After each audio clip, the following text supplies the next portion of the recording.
पुढची बातमी पालघरमधली पालघर नगर परिषद सार्वत्रिक निवडणुकीसाठी मतदानाला सुरुवात झालेली आहे। 14 प्रभागांमध्ये नगराध्यक्षासह 27 जागांसाठी मतदान होणार असून 90 उमेदवार रिंगणात आहेत। या मतदानासाठी 9 झोन तयार केले असून 62 मतदान केंद्र तयार करण्यात आलेली आहेत। ही मतदान प्रक्रिया ईव्हीएम मशीनद्वारे पार पडणार असून व्हीव्हीपॅट मशीनचा वापर या प्रक्रियेमध्ये केला जाणार नाहीये।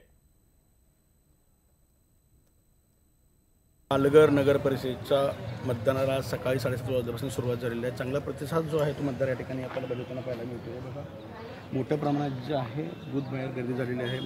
मतदानाचा अधिकार या ठिकाणी बजावण्यात येतो आहे। जवळपास 28 जागेकरता या ठिकाणी नगरसेवक जे आहेत ते रिंगणात उतरलेले आहेत। 2 जागा ज्या आहेत त्या बिनविरोध या ठिकाणी निवडून आलेल्या आहेत युतीच्या। महत्त्वाची गोष्ट म्हणजे इथं 90 उमेदवार जे आहेत ते रिंगणात उतरलेले आहेत। तर एक जागा जी आहे ते जनतेतनं नगराध्यक्षाची जागा आहे। काही दिवसापूर्वी 2 दिवसापूर्वीच या ठिकाणी स्वतः मुख्यमंत्री आणि आदित्य ठाकरे येऊन प्रचार केला होता, परंतु उद्या ह्या ठिकाणी निकाल लागणार आहे। नेमकं हे पालघरकर कुणाला ह्या ठिकाणी निवडून देतात हेच पाहावं लागणार आहे। व्हिडिओ जर्नलिस्ट विजय पटेलसह मी विजय राऊत, न्यूज 18 लोकमत, पालघर। आपण बघितलं पालघरमध्ये निवडणुकीच्या मतदानाला सुरुवात झालेली आहे। 14 प्रभागांमध्ये नगराध्यक्षांसह 27 जागांसाठी मतदान होणार आहे आणि त्यासाठी 90 उमेदवार रिंगणामध्ये उतरलेत। या मतदानासाठी 9 झोन तयार केले असून 62 मतदान केंद्र तयार करण्यात आलेली आहेत। ही मतदान प्रक्रिया ईव्हीएम मशीनद्वारे पार पडणार असून व्हीव्हीपॅट मशीनचा वापर या प्रक्रियेमध्ये केला जाणार नाहीये।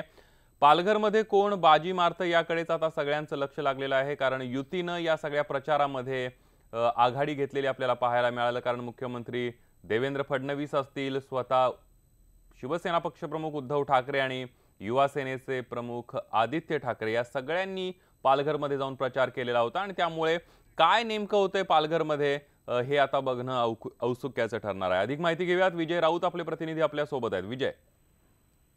संदीप, नक्कीच पालघर नगर परिषदेची आज मतदानाला सुरुवात झालेली आहे। रंगतदार अशी नगर परिषदेची निवडणूक असणार आहे, कारण या ठिकाणी 2 दिवसापूर्वी प्रचारासाठी आदित्य ठाकरे असतील, मुख्यमंत्री असतील, या युतीच्या प्रचारासाठी आले होते। ह्या ठिकाणी नगराध्यक्ष पदासाठी 3 जे आहेत ते रिंगणामध्ये आहेत उमेदवार। एक युतीचा आहे आणि एक आघाडीचा आणि एक अपक्ष आहे। या ठिकाणी बंडखोरी पण केलेली पाहायला मिळते, परंतु खरी लढत जी आहे ती युतीमध्ये आणि आघाडीमध्येच आपल्याला पाहायला मिळते। जवळपास 90 उमेदवार जे आहेत त्या ठिकाणी रिंगणात आपल्याला पाहायला मिळत आहेत 26 जागे करता, परंतु या ठिकाणी 2 उमेदवार जे आहेत ते बिनविरोध निवडून आलेले आहेत, तेही युतीचे आहेत। मग उद्याच निकाल असणार आहे। निकाला दरम्यान आपल्याला सगळ्यांना सगळे पत्ते उघड होतील, कारण ह्या ठिकाणी हे पालघरचे नागरिक जे आहेत हे नेमके कुणाच्या पदरात किती मतं टाकतील, कोण कुठल्या पक्षाचा नगराध्यक्ष असेल हे आपल्याला उद्याच कळेल। संदीप, अगदी धन्यवाद विजय, तुम्ही दिलेल्या संपूर्ण माहितीबद्दल।